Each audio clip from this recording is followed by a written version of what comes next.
I'm standing at the edge of the ballroom, and I might as well be a ghost. The air is thick with the scent of expensive perfume and roasted duck, a combination that screams wealth. I was never supposed to be a part of. Above me, the chandeliers drip crystals, scattering light across the room like 1,000 tiny captured stars.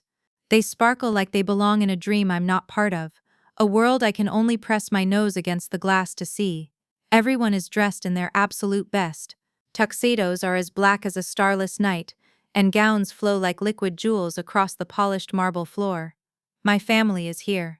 My sister, Harper, is holding court near the grand piano, her laughter a sharp metallic sound that slices through the gentle murmur of the crowd. It's loud enough to echo, a performance of joy for everyone to witness. She's wearing a sapphire dress that probably cost more than my first car.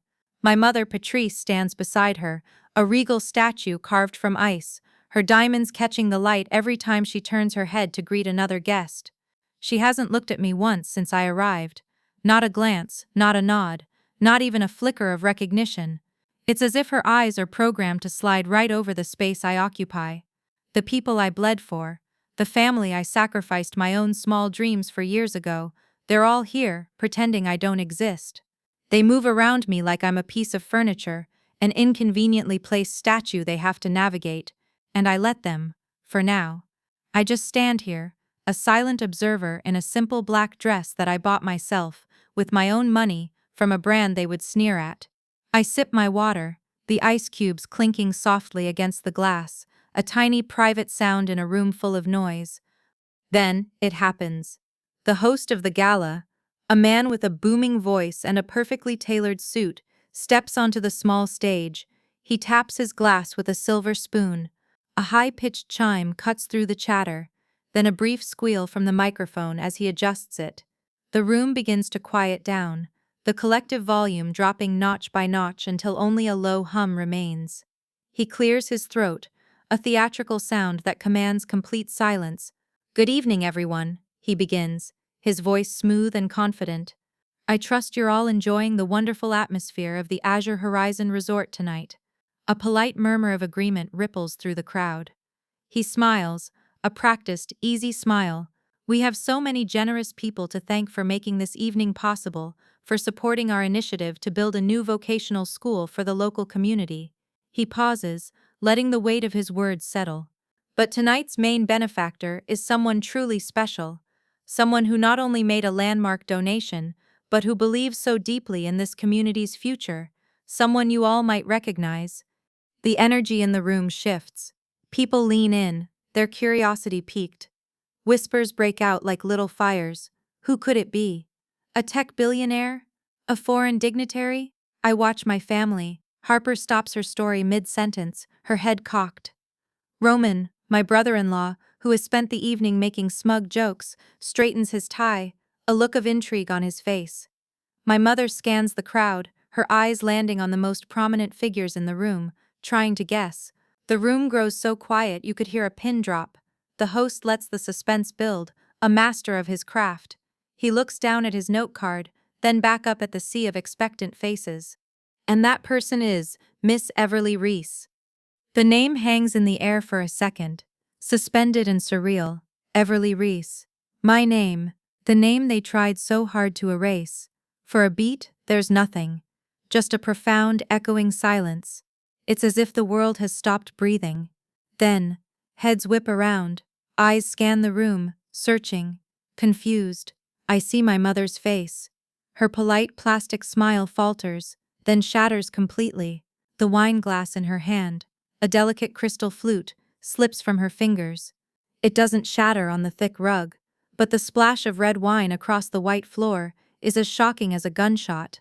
Roman, standing next to her, literally coughs into his champagne, spraying a fine mist of expensive bubbles into the air. He doubles over, his face turning a blotchy red. But the best reaction, the one I will treasure forever, is Harper's.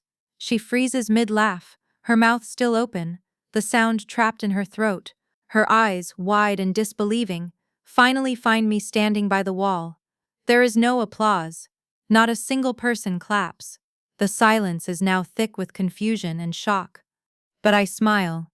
It's a small, slow smile, one that I have been practicing in my mind for 5 years. I push myself off the wall and take a single, deliberate step forward. My heels, sharp and unforgiving, click against the marble floor. Click, click. Each sound is like a war drum, announcing my arrival, announcing the end of my invisibility. I walk towards the stage, my head held high, and that's when I start telling you how I got here. It all started 5 years ago, on a Christmas Eve that felt less like a celebration and more like a final judgment.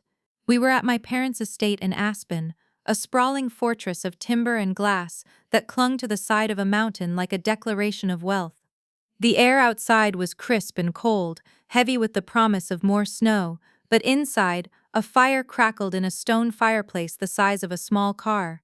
The dining table was a scene straight from a magazine shoot: gold-trimmed plates, crystal glasses that sang when you touched them, and a centerpiece of pine branches and blood-red roses.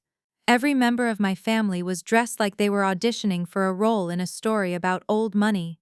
My father with his cashmere sweater and easy practice smile, my mother, Patrice, in a silk blouse that shimmered in the firelight, and my sister, Harper, draped in a designer dress that was the color of envy. I was there too, a smudge on their perfect portrait, wearing my old department store dress, a simple navy blue thing that had seen better days. It was the best I had, but in that room, it felt like a costume of inadequacy. The gift exchange was the first cut of the evening. I had spent weeks saving for their presents. I gave my father a first edition book by his favorite author. I gave my mother a delicate silver locket. And for Harper, I had found a hand-poured candle from a small artisan shop, scented with bergamot and cedar. It was a thoughtful gift, or so I thought. She unwrapped it, held it up with 2 fingers as if it might be contaminated, and gave a little tinkling laugh. "Oh, Everly," she said, her voice loud enough for everyone to hear. "It's quaint." Then she turned to her husband, Roman. "It's a good thing the gift receipt is probably still in the bag. She'll need the cash." She handed me her gift in return. It was a large, glossy box tied with a satin ribbon. Inside was a designer scarf, a beautiful cascade of silk and cashmere that cost more than my monthly rent. "Don't worry," she whispered, leaning in conspiratorially. "This one you can't return for cash. I made sure." The dinner went downhill from there, a slow, agonizing descent into humiliation. Roman, who had married into money and wore it like a second skin, decided I was his evening's entertainment. He'd point his fork at me and ask questions designed to highlight my failures. "So Everly, still working at that little coffee shop? Must be tough making lattes while the rest of us are closing deals." He called me the family charity case, and no one corrected him. My mother, ever the pragmatist, chose her moment during a lull in the conversation. She patted my hand with cold, manicured fingers. "Darling," she said, her voice a low, concerned murmur that was somehow more cutting than a shout. "We love having you, of course, but perhaps you should skip next year. It must be so uncomfortable for you, seeing all of this." She gestured vaguely at the room, at the wealth, at the life I was clearly not living. The final blow, the one that shattered what was left of my heart, came with dessert. My father cleared his throat, a sound that always meant an announcement was coming. He stood up, holding a glass of port.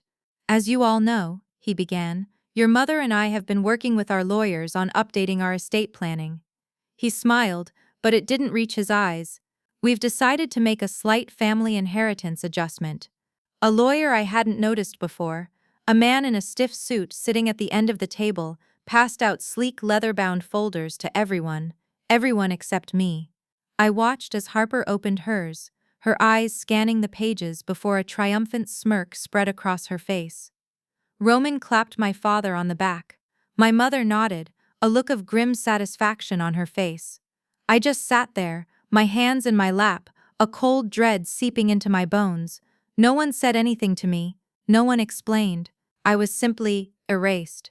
Left out of the will, written out of the family's future as easily as deleting a line of text. No one defended me, not a single person spoke up. My father, the man who used to read me bedtime stories, wouldn't meet my eyes. He was the great enabler, a man so terrified of conflict, so beholden to my mother's iron will that he would sacrifice his own daughter's dignity for a moment of peace. My sister's children, too young to understand the cruelty but old enough to sense the shift in power, started to giggle, pointing at me. My cheeks were hot. My heart was hammering against my ribs like a trapped bird. I remember standing up, the chair scraping loudly against the floor. I tried to speak, to say something, anything, but my voice was gone, strangled by a knot of shame and anger. Before I could find it, Harper cut me off, her voice sharp and dismissive.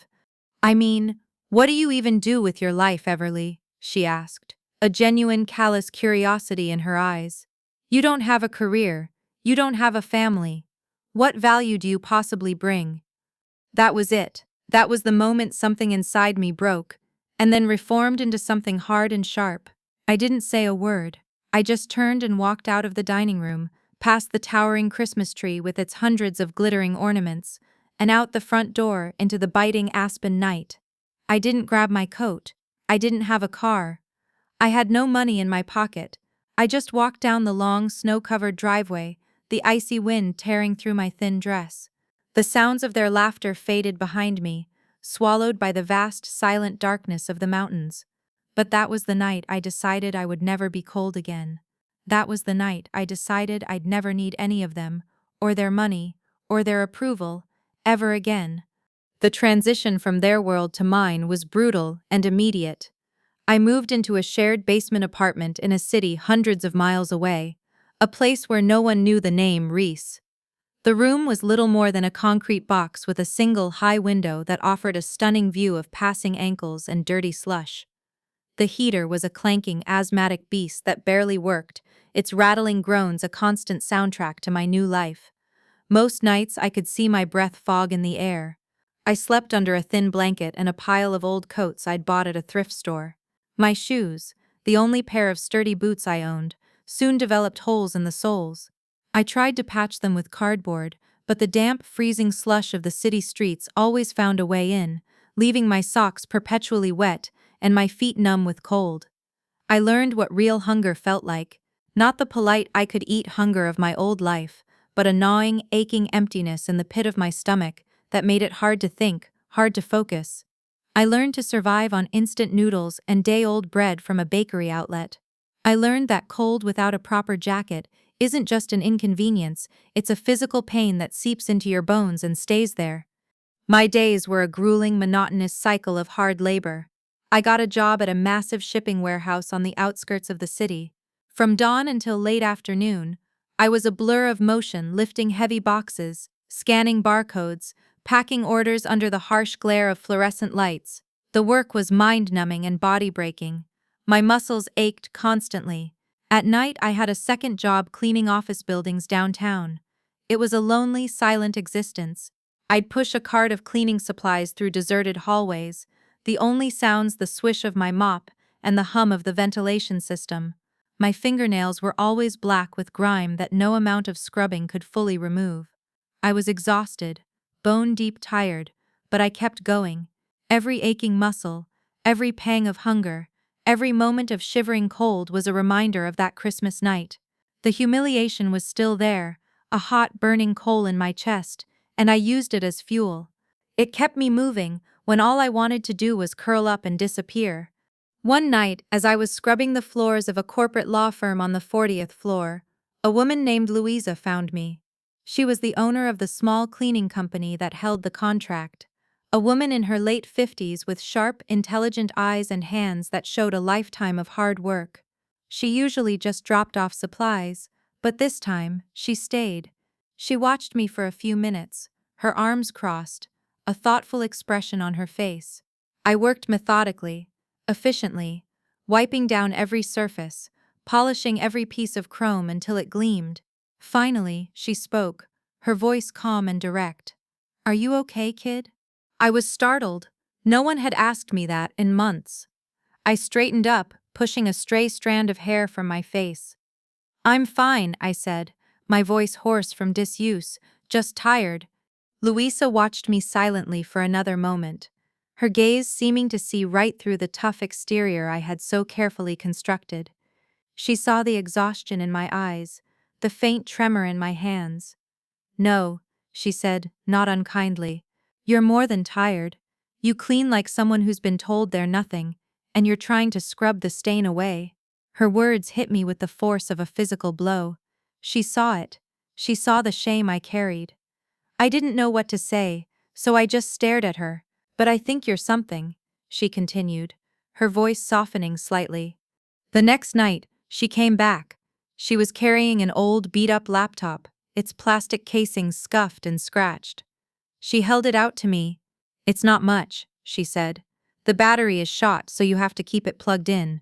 But the Wi-Fi in this building is on all night. Use it." I didn't understand. "Use it for what?"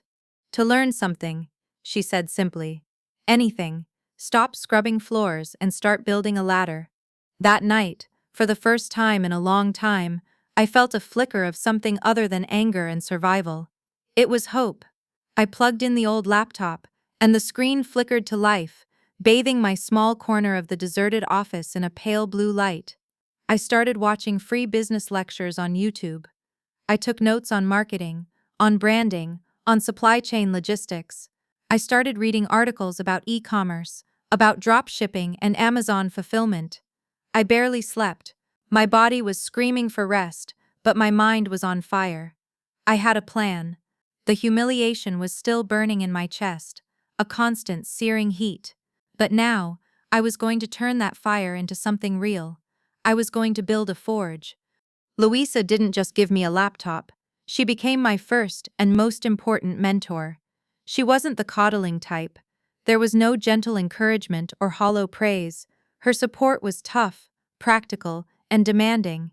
She saw a flicker of a fire in me, and instead of protecting it, she fanned it with challenges, forcing it to grow stronger or burn out. She tested me constantly. She'd ask me sharp questions about the business lectures I was watching, quizzing me on profit margins and customer acquisition costs. She treated me not like a cleaner, but like a student she had taken under her wing. One night, she came to me with a new challenge. "I've been listening to you talk about all this e-commerce nonsense," she said, her tone gruff, but her eyes sharp. "Talk is cheap. Write me a business plan. A fake one, for a skincare company. I want to see if you can put all those fancy words you're learning into a real structure." The request lit a fire under me. For the next 3 nights, I didn't just clean the office, I inhabited it. I used the empty boardrooms as my personal think tank. I scribbled ideas on whiteboards, mapping out product lines, marketing strategies, and financial projections. I spent hours researching ingredients, suppliers, and packaging. I poured every ounce of my focus, every lesson I'd learned from those late-night lectures, into that document. The result was a 20-page business plan for a company I called Everglow Naturals, specializing in simple, organic skincare products. I was exhausted but proud. I handed it to her, my hands trembling slightly. She took the stapled pages without a word and sat down at one of the empty desks. She read it slowly, deliberately, her expression unreadable. The silence stretched on for what felt like an eternity. I stood there, my heart pounding, feeling as exposed and vulnerable as I had on that Christmas night. Finally, she looked up, her gaze intense. She tapped the document with her finger. "This isn't fake," she said. "This is real." She reached into her worn leather purse and pulled out an envelope. She slid it across the desk towards me. "I'll give you $500, she said, her voice firm, leaving no room for argument. "It's every spare cent I have. Use it to start your first test campaign. Buy your supplies, build your website, run your first ad. But here's the deal. If you fail, you pay me back every penny in 30 days. No excuses. Got it?" That $500 felt heavier and more valuable than all the diamonds my mother owned. It was everything to me. It wasn't charity. It was an investment. It was a vote of confidence. The first one I'd had in years. I worked with a feverish intensity.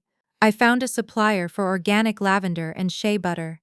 I ordered cheap plastic jars and designed simple, elegant labels that I printed at a 24-hour copy shop. Using a free trial on Shopify and a template I customized myself, I built a website. The first product for Everglow Naturals was a lavender body scrub. I took the product photos myself, using a white sheet in the corner of my basement room and the morning light from the tiny window. I launched my first ad campaign on Facebook, targeting women in their 30s who were interested in natural beauty products. And then, I waited. The silence was deafening. For 3 days, nothing happened. Doubt began to creep in, cold and sharp. Maybe my family was right. Maybe I was nothing. Then, on the fourth night, as I was polishing a desk, my cheap phone buzzed in my pocket. It was an email notification from Shopify. "You've made a sale." The words blurred as tears welled in my eyes. A stranger, a woman in Georgia, had spent $19.99 on my product. She had seen my little ad, visited my simple website, and believed in what I was offering. I sat down right there on the floor of that empty office and cried for an hour. It wasn't just a sale. It was validation. It was proof that I could create something of value from nothing. It was the first brick in the new life I was building. I didn't stop. I poured every ounce of energy into promoting my tiny store. That month, through a combination of sheer will and relentless effort, I made $2,300.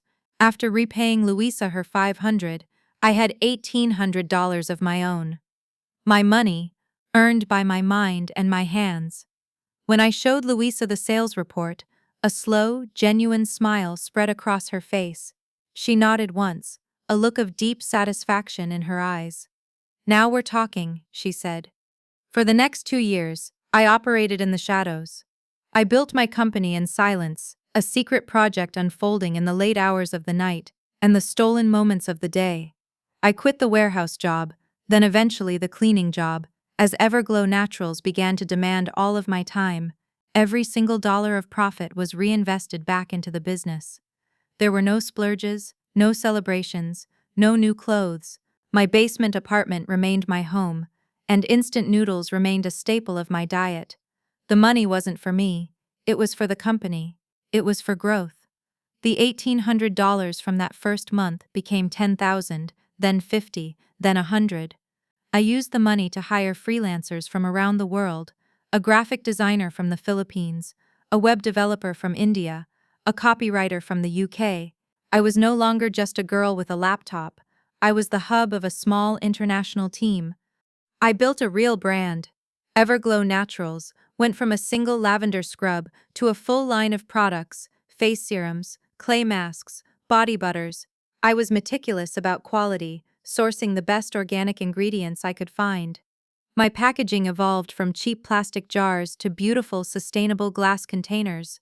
The brand was built on a foundation of authenticity and simplicity, a stark contrast to the complex chemical-laden products sold by mainstream corporations.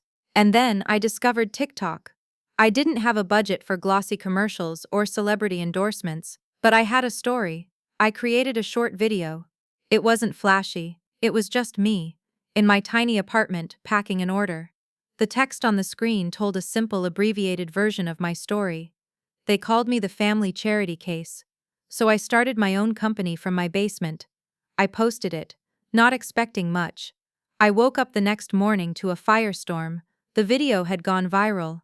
Millions of views, thousands of comments, people connected with the story of the underdog. Orders flooded in so fast that my Shopify app crashed. Throughout all of this, my family never knew. The anonymity was crucial. It was my shield. One of the first things I did when I had enough money was legally change my name. I hired a lawyer and formally dropped the Reese from my identity. I was no longer Everly Reese, the family disappointment. I was just Ever. The name of my brand, Everglow, was a private joke, a nod to the name I was building for myself. The legal separation was more than just paperwork, it was a severing of the final tie, a declaration of my independence. The ultimate moment of surreal, ironic vindication came one afternoon while I was scrolling through Instagram. I froze. There, on my screen, was a post from my sister Harper. She was in her pristine, all-white kitchen, holding up a jar of my best-selling vitamin C serum. She was raving about it, tagging a popular beauty influencer. Amaguabu. The caption read, "Obsessed with this new serum from @Everglow Naturals. It's literally saved my skin." She had no idea. She was promoting my product, a product created by the sister she had humiliated and cast out, and she didn't have a clue. The irony was so thick I could taste it. I didn't like the post. I didn't comment. I just screenshotted it and saved it to a folder on my computer, labeled Fuel. Soon, I outgrew the basement. I got my own real office, a small sunlit space with exposed brick walls. I hired my first full-time employees. We were a small, dedicated team, fueled by coffee and a shared belief in what we were building. Then came the big offers. A major eco-brand, a company I had admired for years, reached out with a proposal to partner, to put my products in their stores nationwide. It was a tempting offer, a sign that I had truly arrived, but I turned it down. Why? Because I wasn't just building a product to be sold. I was building an empire, and I wasn't done yet. This was my story, and I was going to write the ending myself. The moment the numbers started getting serious, the temptation to cash out became a constant, low-level hum in the back of my mind.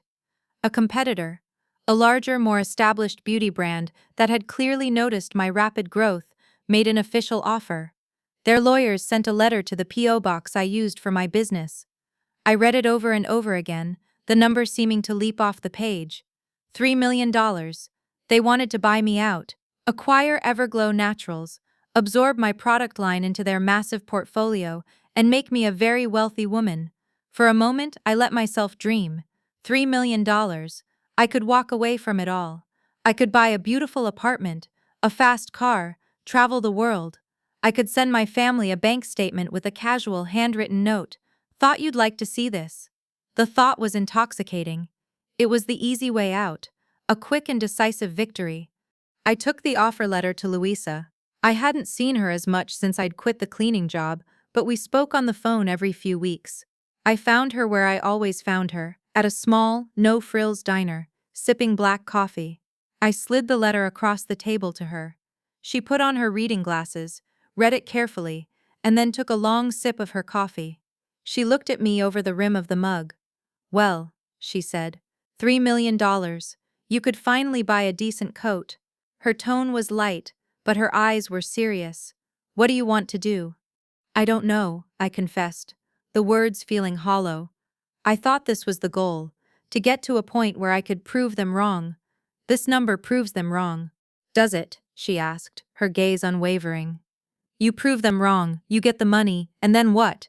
You spend the rest of your life living off a victory that's tied to them. Is that freedom?" She leaned forward, her voice dropping lower. "Let me tell you something, Ever. If you're doing this for revenge, it'll kill you.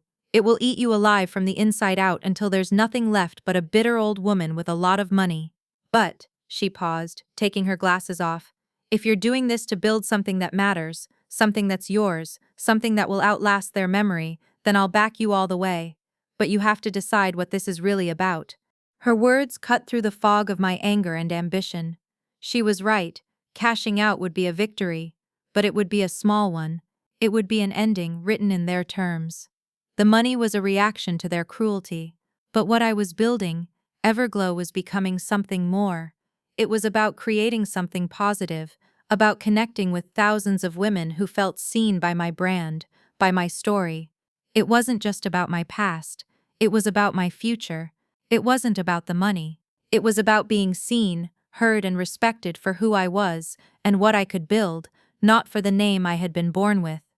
I went back to my office that night and wrote a polite but firm email, turning down the $3 million deal. The moment I hit send, a profound sense of calm washed over me. The temptation was gone, replaced by a clarity of purpose. I didn't want their endpoint. I wanted mine. Instead of cashing out, I doubled down. I took the profits that had been accumulating in my business account and made the biggest investment yet. I signed a lease on a massive warehouse space, transforming it from a shell into a state-of-the-art fulfillment center. I hired more staff, a logistics manager, a customer service team, a head of marketing. I stopped just selling products and started building an ecosystem. I launched a new arm of the company, a consultancy service for other small, female-founded beauty brands, using my viral marketing expertise to help them grow. I was no longer just building my own table, I was helping other women build theirs too. This was about more than just me now, it was about creating a legacy. The bubble of my anonymous success was bound to pop eventually. I knew it was coming, but I wasn't prepared for how it happened.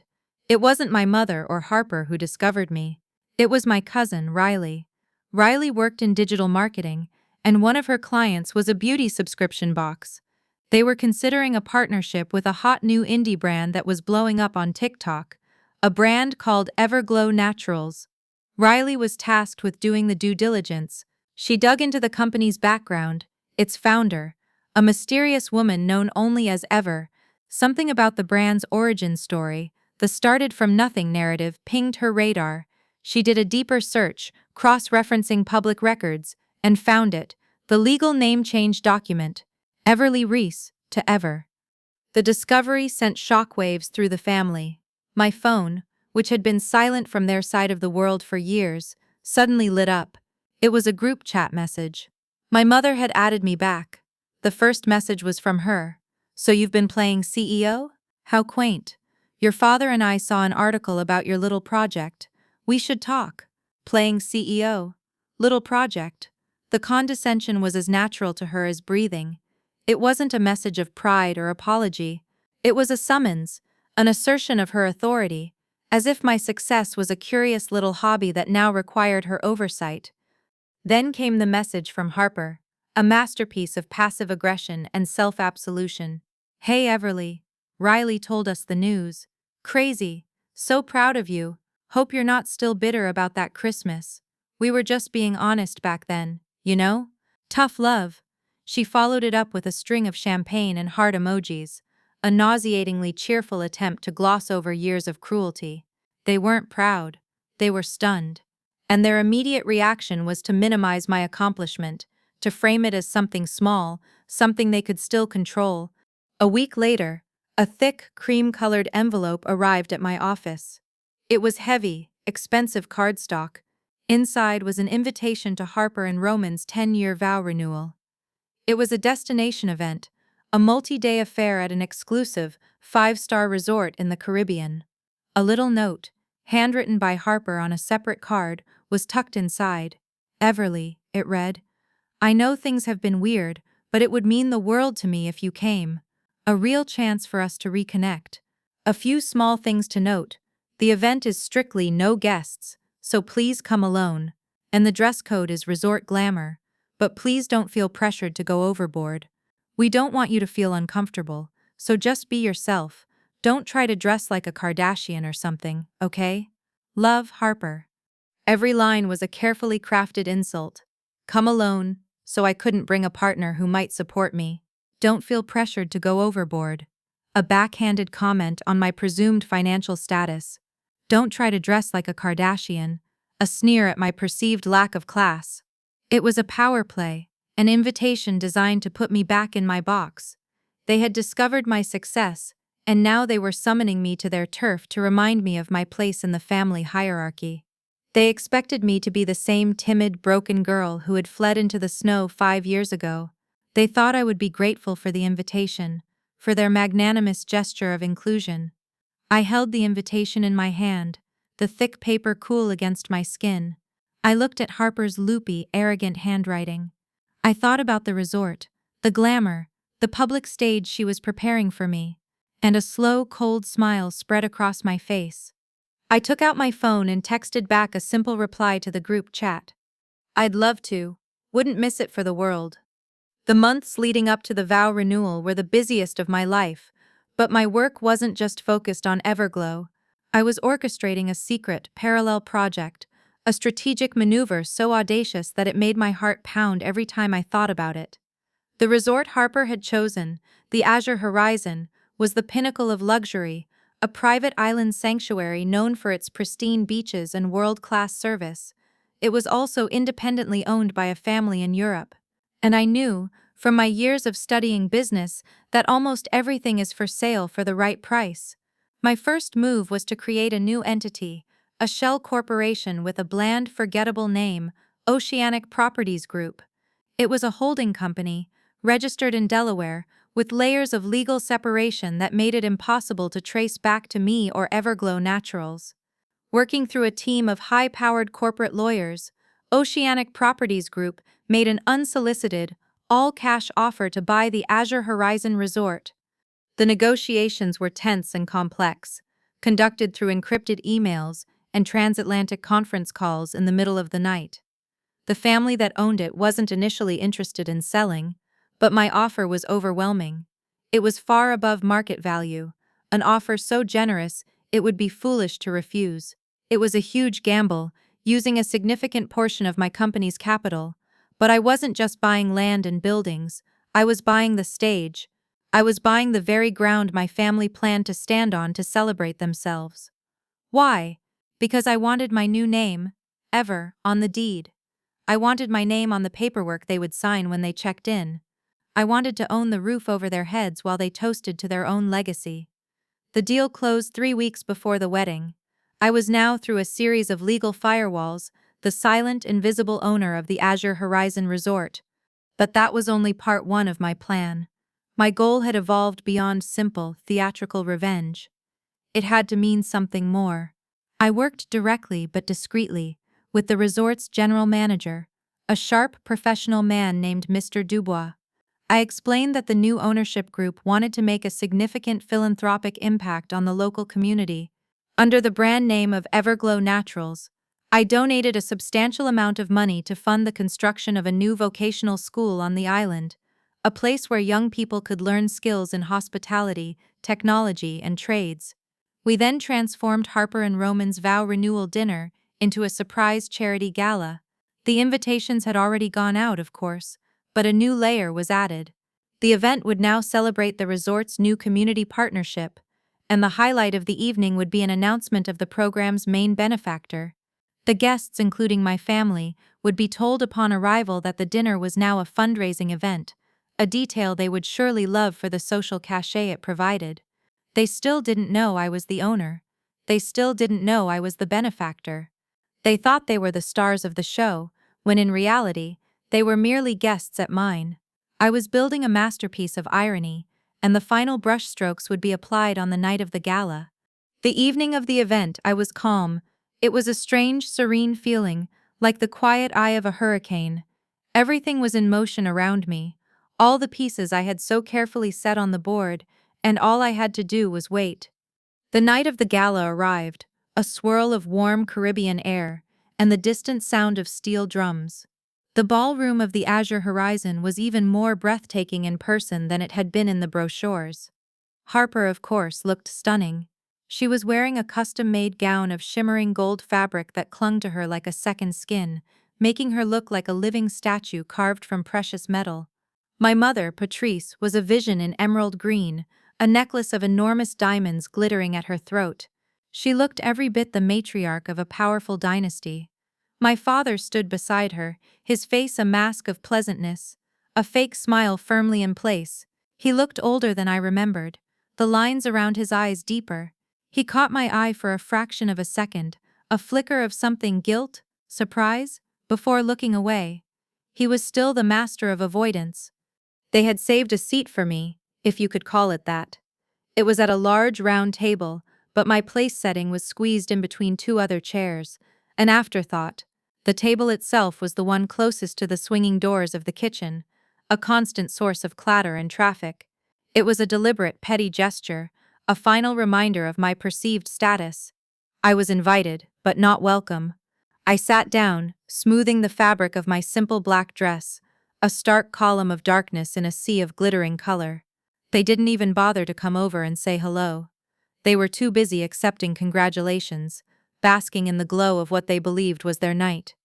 Roman, my brother-in-law, did grace me with his presence for a moment. He swaggered over, a glass of champagne in his hand, and looked down at me with a pitying smirk. "Well, well, Everly," he said, his voice oozing condescension. "Good of you to make it. Don't see you at this end of the room very often." He gestured towards the bustling kitchen doors. "Smart move, though. Good place to network with the staff. Maybe you can pick up a few tips." He chuckled at his own joke and walked away before I could respond. I didn't need to. I just watched him go, a small, knowing smile playing on my lips. Later, my father raised his glass for a toast. The family, and their closest friends, gathered around their central table. "To family," he declared, his voice ringing with false sincerity. "To its strength, its endurance, and its legacy. May we always be there for each other." A chorus of "hear, hear" echoed around their table. They clinked their glasses, the sound of crystal on crystal, a cheerful, oblivious chime. They toasted to a legacy they didn't realize was already gone, to a strength that was built on a foundation of sand. I didn't join the toast. I just sat at my little table by the kitchen, a silent observer in the middle of my own carefully constructed play. I sipped my water and waited.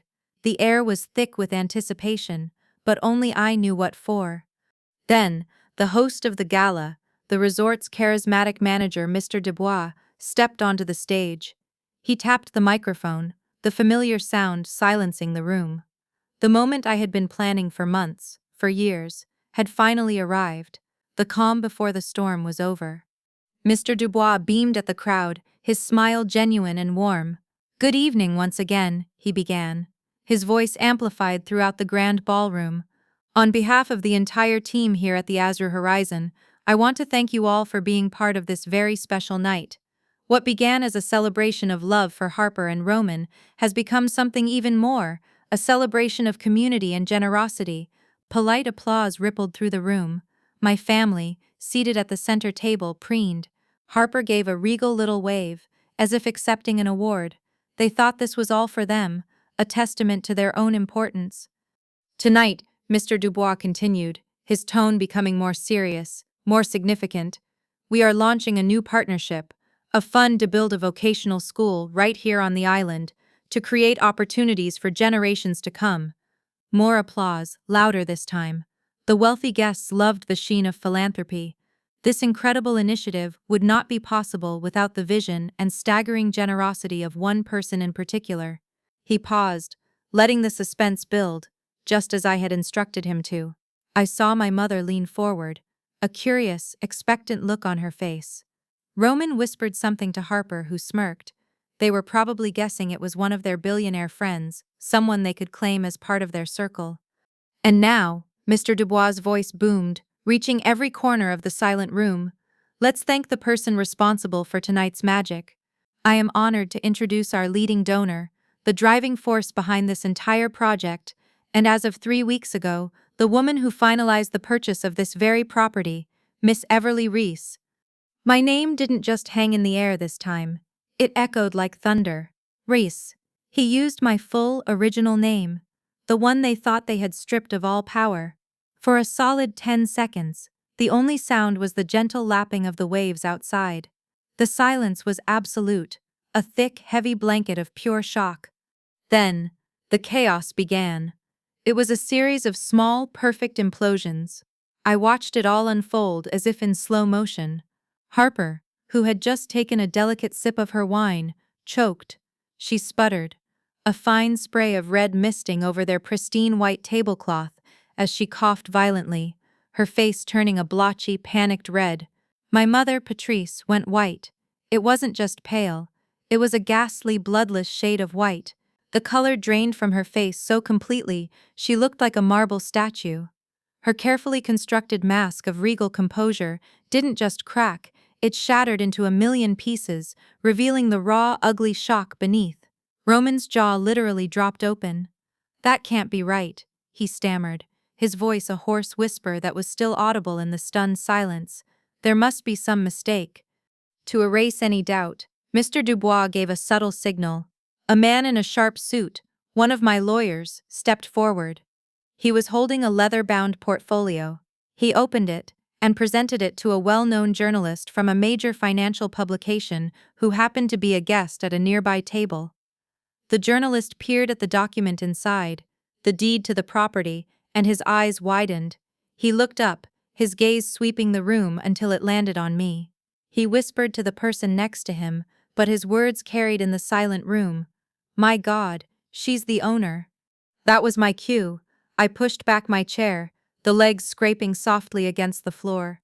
I stood up, my posture straight, my head held high. Every eye in the room was on me. The girl from the table by the kitchen, the family charity case, the nobody.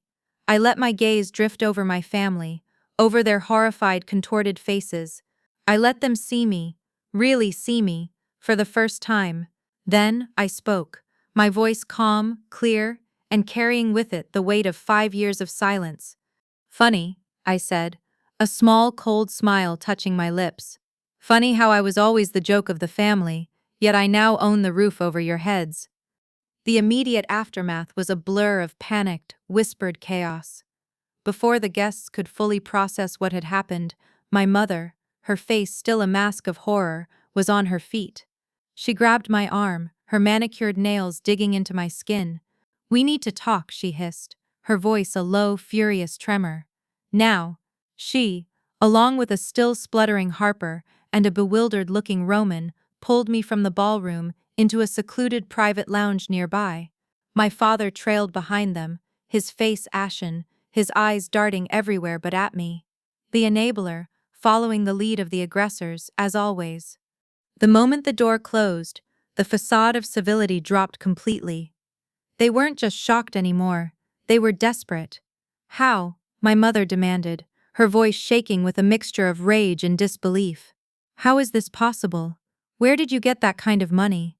This is a trick, it has to be." "It's not a trick, Mother," I said, my voice dangerously calm. I pulled my arm from her grasp. "It's called a business, I built it." Her expression shifted instantly from disbelief to a predatory, calculating gleam. The gears were turning in her mind. My success wasn't something to be proud of, it was a resource to be absorbed. "Well," she said, smoothing down her dress, attempting to reclaim some semblance of control. "Now that you've had your little moment of drama, it's time to come home. You will dissolve this little company of yours and bring your assets back into the family business, under your father's management. It's the only sensible thing to do." Before I could even respond to that absurdity, Harper stepped forward, her own shock morphing into shameless opportunism. "Or," she said, a sickly sweet smile on her face, "you could keep your little brand, Everly. It's cute, and you could sponsor my new lifestyle blog. Think of the exposure for you. We could be like the Kardashians. It would be amazing for us." "Us," she said, "us." After years of treating me like dirt, she now saw us. I looked at their grasping, entitled faces. They hadn't learned a thing. They felt no remorse, no shame. They only saw a new bank they could withdraw from. A slow, genuine smile spread across my face. It felt clean. It felt powerful. I looked my mother in the eye. "No." Then I looked at Harper. "No." The word, so simple, so final, hung in the air between us. They stared at me, dumbfounded. "What do you mean, no?" my mother sputtered. "I mean no," I repeated, enunciating every syllable. "I will not be dissolving my company. I will not be sponsoring your blog. I will not be giving you a single cent." Roman scoffed. "You can't be serious. After everything this family has given you." "Given me?" I cut him off, my voice turning to ice. "You gave me humiliation. You gave me shame. You threw me out into the snow. That is what you gave me. And I have not forgotten." I paused, letting the weight of my words sink in. "You seem to be under the impression that you still have some power here. You don't." I turned to my father, who was cowering near the door. "Dad, do you remember a few years ago when you had that liquidity problem with the company? And you signed that agreement with that very helpful investment trust that gave you a massive line of credit?" My father paled. "Yes, but what does that—" "I own that trust," I said flatly. "I bought it out 6 months ago, which means I own your debt, and as of this morning, I've frozen every credit card and every line of credit connected to that trust, including yours, Mother, and yours, Harper, and Roman. I believe your car is leased through a subsidiary of that same trust. I'd expect a call about that tomorrow." Their faces crumbled. This was more than just a public embarrassment. This was a complete dismantling of their financial reality. "And one more thing," I continued, pressing my advantage. Dad, in that agreement you signed, there was a clause, Clause 11B, I believe, the change of control clause. It stated that if the trust ever changed hands, the new owner would have the right to restructure the company's board to protect their investment. I invoked that clause yesterday. A new board has been appointed. Your position as CEO is now redundant. Every move was legal. Every loophole was one they had created. Every humiliation they had ever inflicted on me was a memory I had catalogued and stored. And now the debt was paid. In full. I didn't stay for dessert.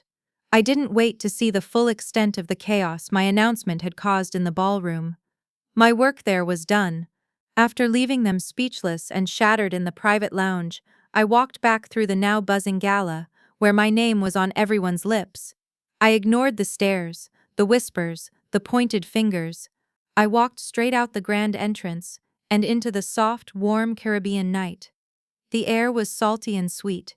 I slipped off my high heels, the ones that had clicked like war drums on the marble floor, and held them in my hand. Then I began to walk down the long sandy path that led away from the resort, my bare feet sinking into the cool, damp sand. It was a perfect, poetic echo of that night 5 years ago, walking away from my family, alone, in the darkness. But this time, everything was different. On that Christmas Eve in Aspen, I had walked barefoot through the snow, the biting cold a perfect mirror for the ice in my heart. I was broken then. A girl so thoroughly convinced of her own worthlessness that she had almost disappeared. The cold had been a punishment, a confirmation of my exile. But tonight, walking barefoot on this warm sand, the feeling was entirely different. The coolness of the sand under my feet felt cleansing, grounding. I wasn't running away from something. I was walking towards myself. I wasn't broken. I was whole. I had come to this island to face the people who had tried to break me, not to beg for their acceptance, but to show them what they had created. They thought they could cast me out into the cold and I would simply freeze. They never imagined I would learn to build my own fire. They didn't need to offer me a seat at their table anymore. I didn't want it. I had built my own. And it was bigger, stronger, and more beautiful than theirs could ever be. As I reached the end of the resort's property line, where a car I had arranged was waiting for me, the general manager, Mr. Dubois, hurried to catch up with me. He was holding my wrap, which I had forgotten. He held it out to me, his expression one of deep, professional respect. "You forgot this, ma'am," he said, his voice quiet. The word hung in the air. Ma'am. It wasn't charity case. It wasn't nobody. It wasn't my first name, spoken with pity or condescension. It was a title of respect, earned, not inherited. It was a small thing, a simple word, but in that moment, it felt like a coronation. I took the wrap from him and smiled. A real, genuine smile. "Thank you, Mr. Dubois," I said. And with that, I got into the car and drove away, leaving the glittering lights and the shattered legacy of the Reese family behind me for good. I'm back in my city loft now. It's a world away from the cold basement I started in, and a universe away from the gilded cage of my family's estate. My home is filled with plants, their green leaves reaching for the sunlight that streams through massive floor-to-ceiling windows. It's quiet here. The only sounds are the gentle hum of the city far below, and the rustling of leaves as I water my fiddle-leaf fig. This space, this peace, this is the real prize. This is what I was fighting for. Surrounded by the life I have cultivated, I can finally reflect on the long, hard road that brought me here. Looking back, it's easy to think that my success was forged in the fires of anger alone. The humiliation of that Christmas night was certainly the catalyst. The cruelty of my family was the fuel that kept me going through the coldest nights and the most exhausting days. But anger is a fire that consumes. If I had let it be my only guide, I would have burned out long ago, left with nothing but ashes and a bitter heart. Louisa was right. Revenge is a hollow victory. My success didn't just come from anger, it came from vision. It came from the moment I stopped looking back at what they had done to me and started looking forward to what I could build for myself. It was about transforming that raw, destructive energy into something creative and positive. It was about building Everglow, not just as a weapon against them, but as a testament to the idea that you can create beauty and value from a place of pain. It came from mentors. It came from Louisa, a woman who looked at a tired, disgraced girl scrubbing floors and saw potential instead of pity. She didn't give me a handout, she gave me a challenge. She gave me a rusty key and told me to find the door myself. Her belief in me was the first seed of belief I had in myself. And most of all, it came from resilience. It came from falling, again and again, and choosing to stand back up. It came from patching holes in my shoes with cardboard, from the gnawing pain of hunger, from the loneliness of working through the night. Every single challenge was a lesson. Every failure was a stepping stone. The strength I have today wasn't given to me, it was earned. So if someone watching this, someone listening to my story right now, has ever been in that room, the room where you're invisible, where you're the butt of the joke, where you're mocked or called useless, or kicked out of a family dinner, I want you to hear me. Remember this: the fire they ignite in you can either burn you down or forge you into steel. The choice is yours. You don't have to prove them wrong. That's a game played on their field, by their rules. When you spend your life trying to prove your bullies wrong, you are still letting them define you. Your life becomes a reaction to their judgment. The real victory, the real freedom, is to prove yourself right. Focus on your own vision, your own goals, your own definition of success. Build your own table. Build it with integrity, with passion, and with purpose. And one day, you might find that the spotlight finds you. Let it. Let it shine on what you have built. But don't chase it. Don't live for that moment of revelation. Live for the work. Live for the joy of building something that is truly yours. Just keep building, brick by painful, glorious brick. Have you ever been treated like a nobody, only to rise higher than anyone expected? Let me know in the comments. If you found this story powerful, hit that like button and subscribe for more real stories that prove underdogs don't stay at the bottom forever. Until next time, keep going, even if no one's clapping yet.